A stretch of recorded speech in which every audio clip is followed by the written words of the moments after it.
Office subordinate processor exam రాసిన అభ్యర్థులు నిన్న రిలీజ్ అయిన జూనియర్ అసిస్టెంట్ రికార్డ్ అసిస్టెంట్ పోస్టులు కట్ ఆఫ్ చూసి భయపడుతున్నారు. ఎవరు భయపడకండి. 50 మార్కులు వచ్చిన రికార్డ్ అసిస్టెంట్, 55 మార్కులు వచ్చిన ప్రొఫెసర్ జాబ్స్ వచ్చే అవకాశాలు ఖచ్చితంగా ఉన్నాయి. అవి ఏ విధంగా వస్తాయనేది ఈ వీడియోలో మీకు చాలా బ్రీఫ్ గా డిస్కస్ చేస్తాను. ఫస్ట్ పాయింట్, కట్ ఆఫ్ అనేది వేకెన్సీస్ పై డిపెండ్ ఉంటుంది. Junior assistant and record assistant యొక్క వేకెన్సీస్ చాలా తక్కువ ఉన్నాయి. అందువల్ల కట్ ఆఫ్ అనేది చాలా హై ఉంది. నెంబర్ ఆఫ్ క్యాండిడేట్స్ ఎవరైతే ఎగ్జామ్ ప్రిపేర్ అయ్యారో చాలా ఎక్కువ మంది ఉన్నారు. ఇది first factor junior assistant record assistant cut off పెరగడానికి. మరి ఇది ఎలా ఎఫెక్ట్ చేస్తుందంటే ప్రాసెస్ సర్వర్ మరియు అండ్ ఆఫీస్ అపార్ట్మెంట్ యొక్క వేకెన్సీస్ అనేవి చాలా ఎక్కువ ఉన్నాయి. దాన్ని బేస్ చేసుకుంటే మీ కట్ ఆఫ్ అనేది డిఫరెన్స్ ఉంటుంది, అది తగ్గుతుంది.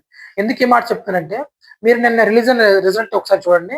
అందులో 54 మార్కులు వచ్చిన ఒక సెక్షన్ ఆఫ్ కేటగిరీ పీపుల్ కూడా జూనియర్ అసిస్టెంట్ పోస్ట్ వచ్చింది. దాన్ని బట్టి మీరు అర్థం చేసుకోవచ్చు office apartment processor cut off ఏ విధంగా తగ్గుతుందో. ఇది ఒక ఫ్యాక్టర్. రెండో ఫ్యాక్టర్ ఏంటంటే చాలా మంది అభ్యర్థులు ఎవరైతే నిన్న రాసి ఉన్నారో అందులో చాలా మంది గ్రూప్ 2 ఎగ్జామ్ మంచి మార్క్స్ వచ్చున్నాయి. అదే విధంగా చాలా మంది అభ్యర్థులు డిఎస్సి క్వాలిఫై అయ్యి టీచర్ ఎగ్జామ్ కూడా జాయిన్ అయిపోయినారు. సో వాళ్ళని ఎక్స్క్లూడ్ చేస్తే కింద ఉన్న వాళ్ళు లిస్ట్ లో పైకి చేర్చే అవకాశం ఖచ్చితంగా ఉంది. కాబట్టి కింద ఉన్న వాళ్ళు పైకి ఎలా చేరుస్తారు?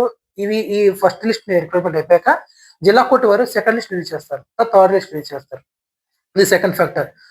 డిఎస్సి నోటిఫికేషన్స్, గ్రూప్ నోటిఫికేషన్స్ వచ్చి వెళ్ళిపోయిన వాళ్ళు చాలా మంది ఉన్నారు. అండ్ థర్డ్ ఫ్యాక్టర్ అతి ముఖ్యమైనది ఏంటంటే చాలా మంది ఎవరైతే ఎగ్జామ్స్ రాశారో అందరూ కూడా కానిస్టేబుల్ ఎగ్జామ్ ప్రిపేర్ అయిన వాళ్ళే. ఈ ఇయర్ చూసుకుంటే లాస్ట్ మంత్ మనకి కానిస్టేబుల్ రిక్రూట్మెంట్ జరిగిపోయింది అండ్ చాలా మంది పోస్టింగ్ ఆర్డర్ వచ్చేసారు. సో ఆ బ్యాచ్ లో చాలా మంది కూడా ఈ రిక్రూట్మెంట్ లో రిజల్ట్ లో పేర్లు ఉన్నాయి. సో వాళ్ళందరూ తీసేస్తే నెక్స్ట్ వాళ్ళకి అవకాశం ఉంది. గుర్తుపెట్టుకోండి.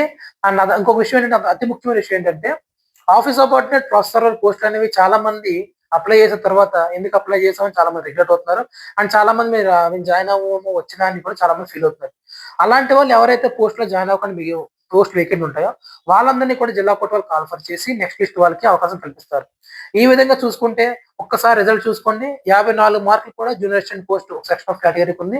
దాన్ని బట్టి చూసుకుంటే తక్కువ పోస్ట్ ఉన్న 54 మార్కులకి ఎవరైతే జాబ్ వచ్చిందో అదే విధంగా ఆఫీస్ అపార్ట్మెంట్ కూడా ఈ కట్ ఆఫ్ తగ్గుతుంది. అదే విధంగా చాలా మంది పోస్టులు జాయిన్ అవ్వరు. అండ్ చాలా మంది డిఎస్సి నోటిఫికేషన్ వచ్చి వెళ్ళిపోయిన వాళ్ళు, కానిస్టేబుల్ నోటిఫికేషన్ వచ్చి వెళ్ళిపోయిన వాళ్ళు ఉన్నారు. సో ఎన్ని ఫ్యాక్టర్స్ కలుపుకుంటే ఆఫీస్ అపార్ట్మెంట్ ప్రాసెసర్ జాబ్స్ అనేది కట్ ఆఫ్ ఖచ్చితంగా తగ్గుతుంది. ఎవరు కూడా కంగారు పడకండి. అండ్ రిజల్ట్ అనేది ప్రాసెస్ సర్వర్, ఆఫీస్ అపార్ట్మెంట్ ఎక్కువ పోస్టులు ఉన్న వల్ల హైకోర్టు వారు జాగ్రత్తగా రిలీజ్ చేస్తారు. అవి ఎప్పుడంటే జనవరిలో రిలీజ్ అవుతాయి. ఈ మధ్యలో వచ్చి పుకార్లు నమ్మొద్దు. ఎక్కువ సార్లు వెబ్సైట్ కూడా బ్రౌజ్ చేయొద్దు. వెబ్సైట్ హ్యాంగ్ అవుతుంది.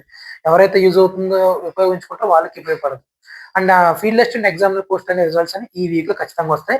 నా అంచనా ప్రకారం మండే, ట్యూస్డే, వెడ్నెస్డే 3 days లో ఖచ్చితంగా ఈ రిజల్ట్ అనేది ఖచ్చితంగా వస్తుంది. ఎవరు కంగారు పడద్దు. 50 మార్కులు వచ్చినా కూడా ధైర్యంగా ఉండొచ్చు, 55 మార్కులు వచ్చినా కూడా ధైర్యంగా ఉండొచ్చు. ఖచ్చితంగా మీరు రిజల్ట్ లిస్ట్ మీ పేరు లేకపోయినా 1, 2, 3 లిస్ట్ జరిగేసరికి మీరు ఖచ్చితంగా ప్రొఫెసర్ ఆఫీసర్ పోస్టులు అయితే ఖచ్చితంగా ఉంటారు.